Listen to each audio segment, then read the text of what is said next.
Bueno, tanto Diógenes Pina como un servidor, Manuel Jiménez, saludamos la participación aquí en Propuesta de la Noche del economista Miguel Collado Di Franco.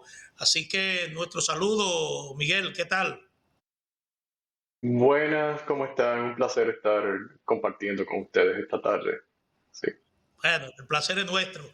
Bueno, entrando en materia enseguida, Miguel, lo cierto es que tanto el Banco Central, el Ministerio de Economía, el propio presidente de la República pintan un panorama bastante positivo en términos de recuperación económica, de buenas perspectivas de crecimiento, de recuperación del turismo, de recuperación de los empleos en sentido general. De hecho, ya están anunciando que una buena proporción de los empleos en el sector turístico han sido recuperados. Lo que quisiera saber cómo se ve el panorama desde la CRES, desde el Centro de Estrategias Económicas Regional, Sostenibles. sí, Centro Regional de Estrategia Económica Sostenible, sí. Bueno, Manuel, de verdad que cuando uno ve a las autoridades, si bien es cierto, este año habrá crecimiento comparado obviamente con el 2020, que hubo una contracción en la economía.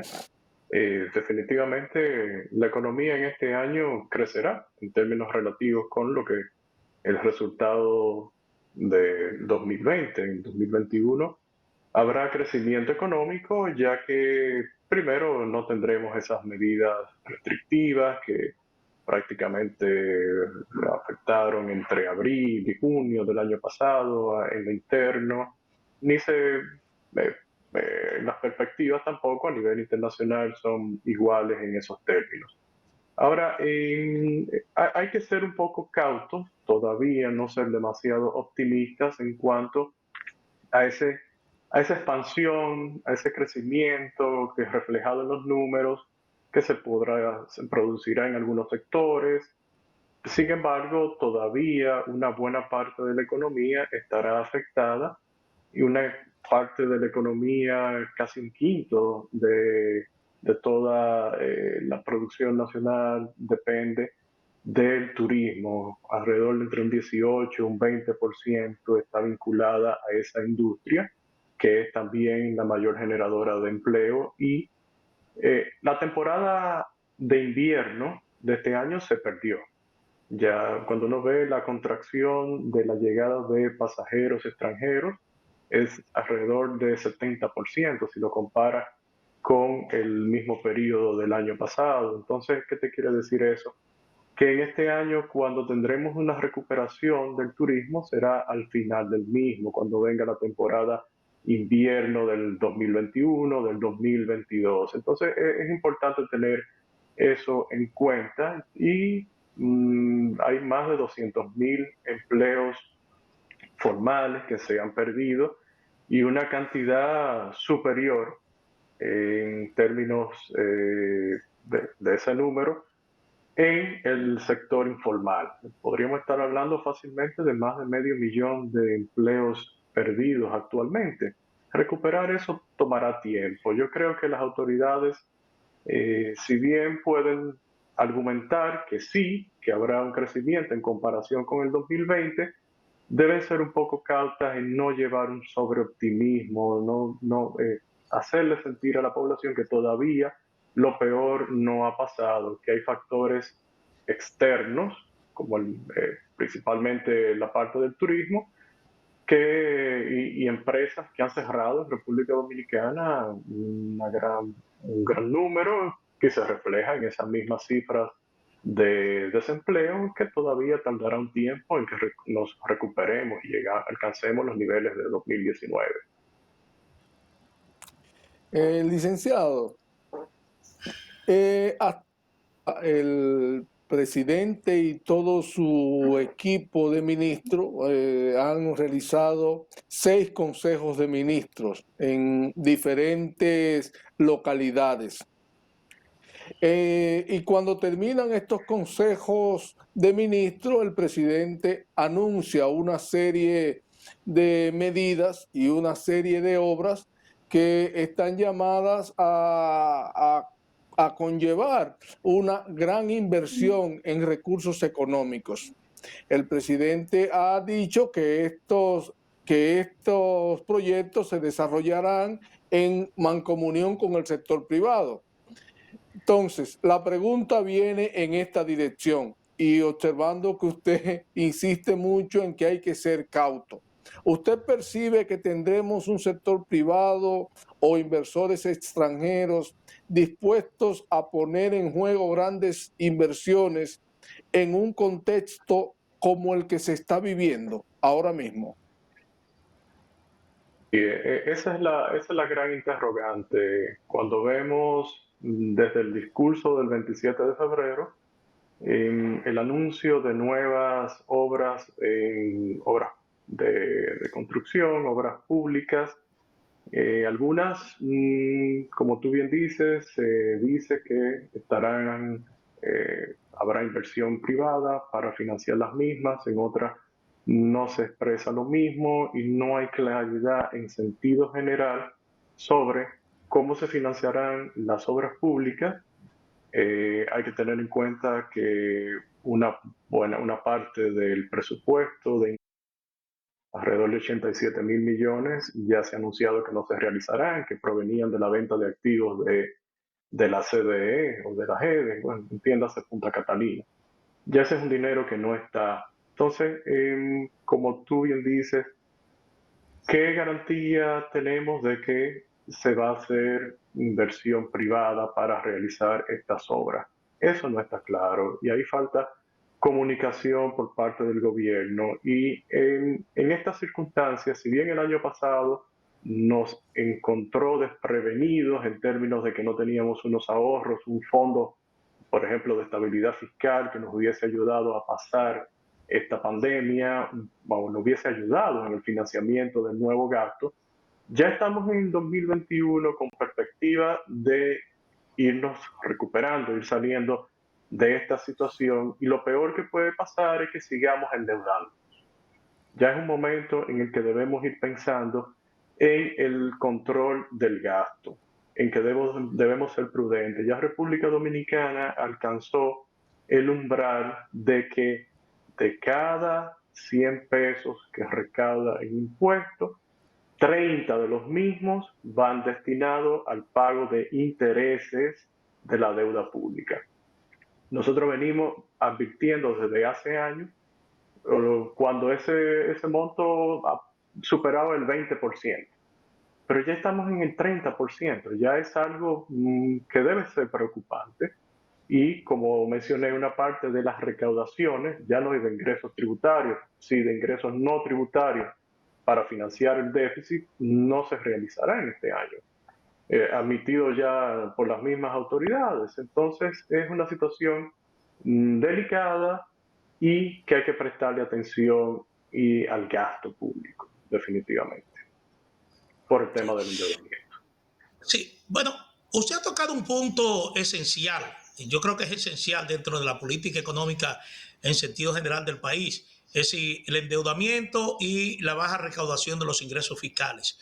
Está pendiente una reforma fiscal. Las expectativas son de que esa reforma fiscal se comience a discutir precisamente durante este año 2021, porque como usted muy bien señala, ya hay algunos economistas que sostienen que el volumen de deuda externa del país está rondando el 68-70% del PIB, del Producto Interno Bruto.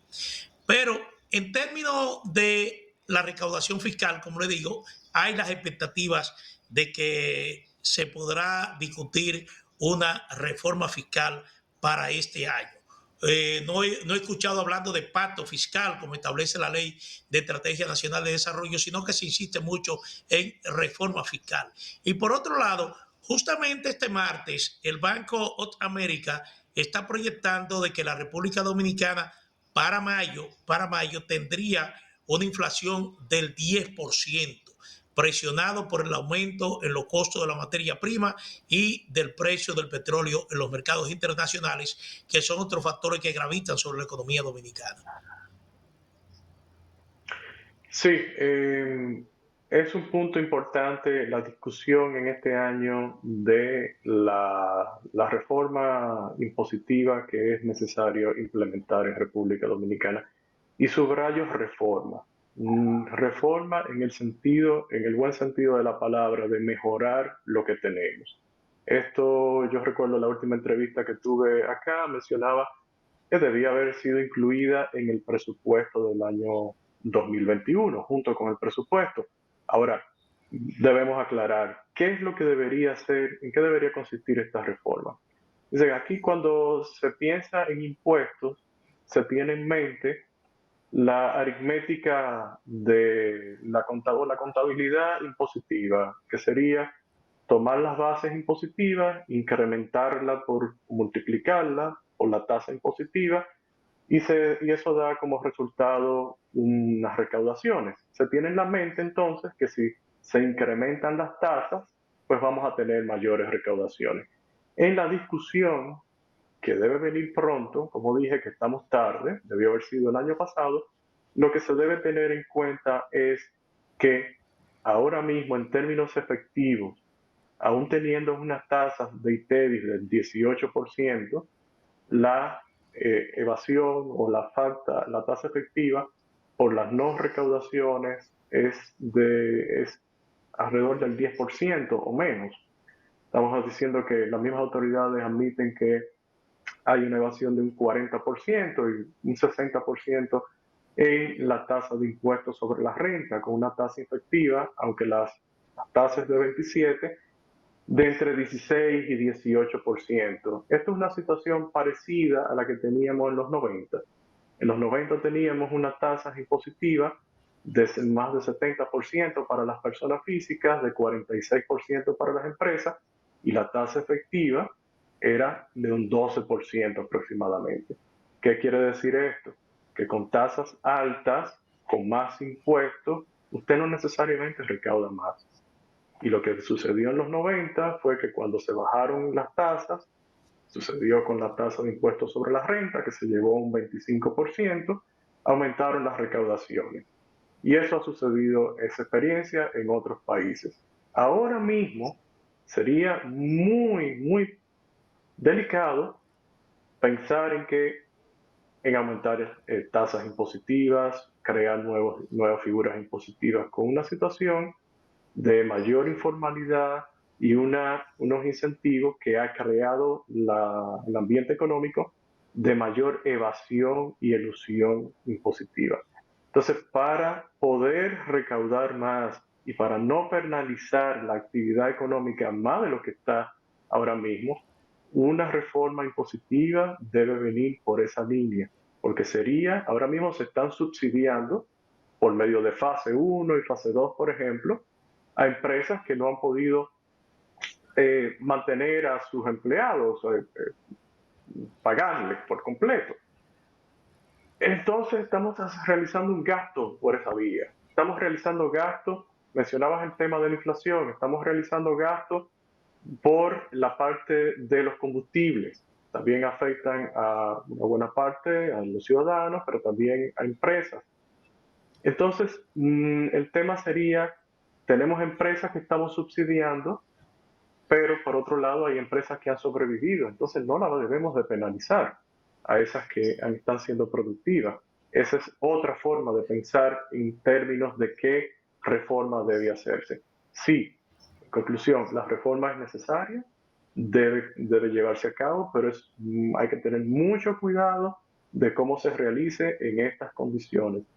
Y el tema de la inflación sí es preocupante, Manuel, en términos de las condiciones que se han creado internamente con la política monetaria expansiva. Tienes un aumento del medio circulante ante una contracción de la producción, es decir, tienes más dinero y menos mercancía. Eso ha sucedido internamente, pero también tienes algo similar que ha sucedido a nivel internacional y estás en consecuencia trayendo bienes importados a mayores precios. Entonces, es preocupante y el tema de la inflación o del aumento de costos sí lo tendremos en este año y con mayor razón para no penalizar a los ciudadanos y a los emprendedores con mayores impuestos en el futuro. Sobre este mismo tema de la el reforma control fiscal, del gasto. sí. Sí, perdón. Bueno, quería insistir sobre el tema. Tenemos una presión fiscal inferior al 15, 14%, ¿verdad? Ahora, en este panorama, ¿qué sería lo ideal para aumentar esa presión fiscal? Porque la situación que usted está pintando es una situación bastante difícil para generar nuevos impuestos. Es decir, ¿qué nichos tendría el gobierno para, de alguna manera, aumentar la presión tributaria? La única manera, Manuel, es generar condiciones para que menos personas físicas, menos emprendedores, ya en términos de empresas, en términos también de personas jurídicas, salgan de la base tributaria, que haya menos incentivo para la evasión, que no se creen condiciones para que aumente la informalidad, aumente la evasión y aumente la ilusión, y que se cree un clima más favorable a la inversión, en consecuencia al crecimiento, a la creación de más empleos para recuperar aquello que se han perdido. Entonces, lo que hay que pensar es en términos no de la contabilidad tributaria, no de que pensar de que yo voy a tomar una tasa existente y la voy a incrementar y necesariamente voy a aumentar las recaudaciones. Fíjense lo que sucedió en 2012-2013 con la ley 253-12, que se incrementaron impuestos, se creó una nueva tasa de ITEVI, se incrementó el impuesto sobre la renta y se crearon una serie de figuras impositivas y las recaudaciones prácticamente no se incrementaron. Ese es el peligro que corremos ahora.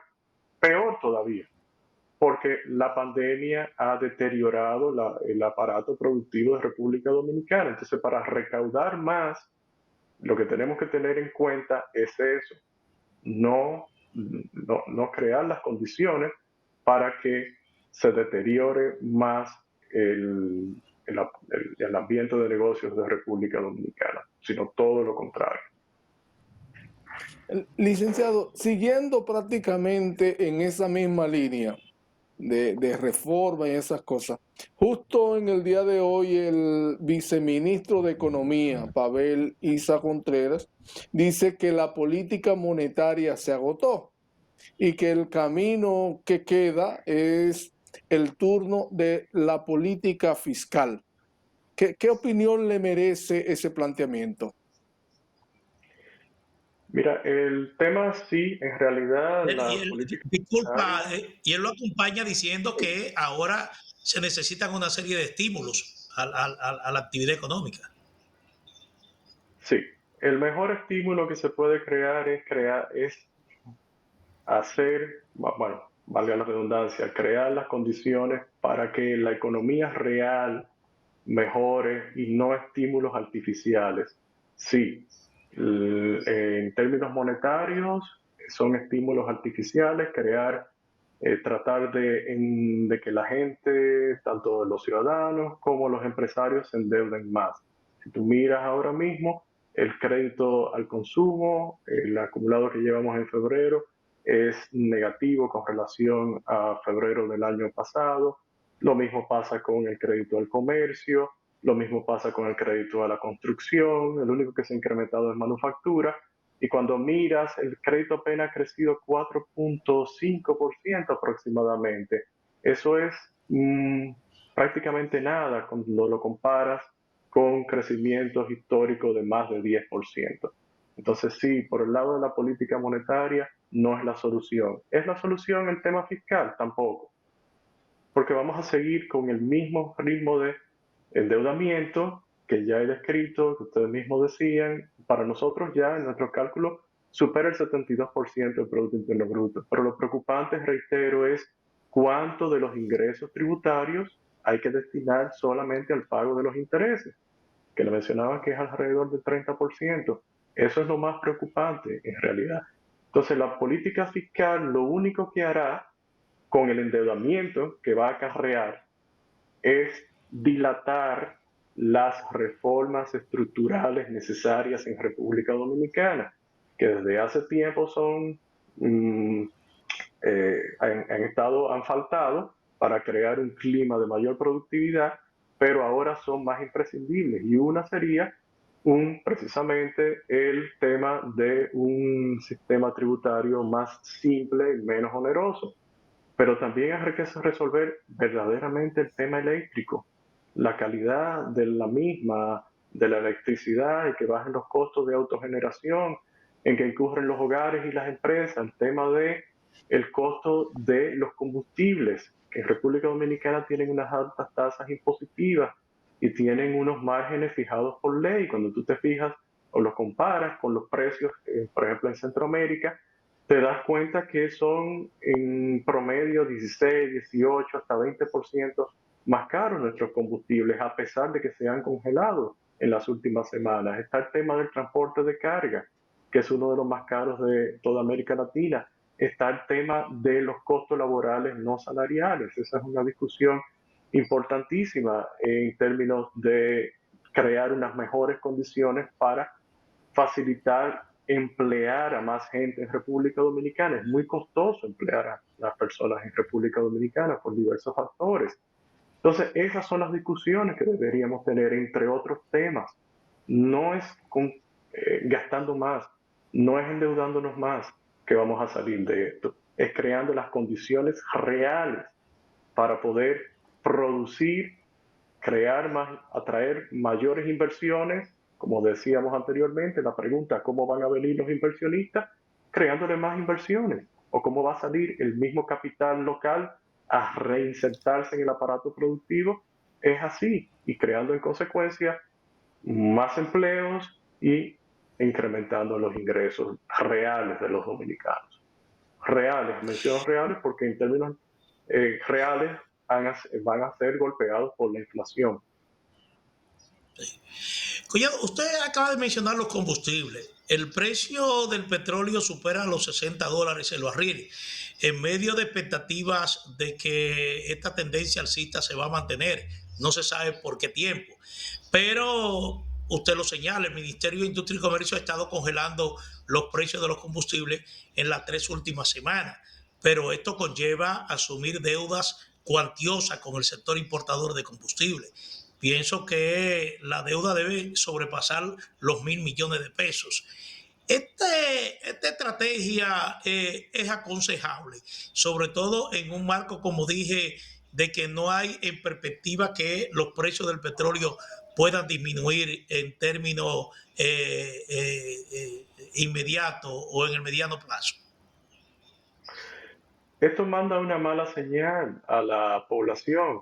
Estamos diciéndole, mira, estamos asumiendo los costos del aumento del precio del petróleo, del aumento de los precios de los combustibles, cuando en realidad somos nosotros mismos como sociedad que lo estamos asumiendo, porque eso se pagará con mayor endeudamiento o se pretenderá sacarle más impuestos a la gente con la mentalidad de, como te decía anteriormente, de la contabilidad tributaria. Entonces, la señal es mala en el sentido de que si los combustibles reflejaran los precios que tienen a nivel internacional o que por términos de lo que dije, de los impuestos y todo lo que se le aplica internamente son mayores, la gente, bueno, tendría a pensar antes de estar gastando más combustible. Entonces, en realidad tú estás creando una distorsión. Tú le estás diciendo a la gente, lo estamos congelando, sigue tu patrón de consumo, que no importa. Y en realidad eso tiene un costo y eso lo paga la misma población. Entonces no es sana esa medida. Manda una mala señal, crea una distorsión que en realidad está distorsionando los precios. Licenciado, pero disculpa Manuel, un segundito, brevemente, sí. licenciado, pero si el gobierno no estuviera haciendo eso, los dominicanos prácticamente en una buena proporción altísima tuvieran prácticamente que dejar sus vehículos estacionados porque los precios estarían inaccesibles. Bueno, ¿cuál es entonces la idea? El 27 de febrero se prometió que se revisaría la estructura de costos de los combustibles, la fórmula aquella famosa. Entonces vendría una presión aún mayor de la población a que eso suceda. Porque en República Dominicana tenemos combustibles alrededor de 20% más caros que los que tienen en Centroamérica. Y ellos están comprando en los mismos mercados. Entonces, ¿por qué pasa eso en República Dominicana? Bueno, esas son cosas que tenemos que mejorar. Pero no va a suceder en la medida en que las mismas autoridades digan vamos a congelar el precio. Como tú bien decías, Manuel, eso es endeudamiento. Y eso lo pagará el contribuyente. Entonces, hay que hablarle claro a la gente. Hay que decirle las cosas como son. Los precios son caros por esto, y si lo subsidiamos o lo congelamos, no es la solución. No es la solución.